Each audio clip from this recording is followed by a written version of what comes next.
Der Glaube ist ja einerseits etwas, was man eben mitbekommt als Kind, und das andere ist, dass man etwas erlebt, erfährt, dass man wirklich eine Erfahrung macht, die man sagt, die war irgendwie nicht von dieser Welt. Und diese Erfahrung ist ja noch nicht das, was den Glauben kreiert, sondern die Interpretation dieser Erfahrung. Dass man sagt, es war ein Engel, es war ein Gott, es war ein Wunder. Aber die Interpretation muss diskutabel sein. Ja? Man muss sagen, ich lasse dir deine Interpretation, ich habe eine andere.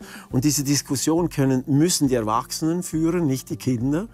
Aber wenn die Erwachsenen diese Interpretation so stark entweder als Tradition oder als Interpretation ihrer Erfahrung so stark auf die Kinder übertragen, dann empfinde ich das als Übergriff.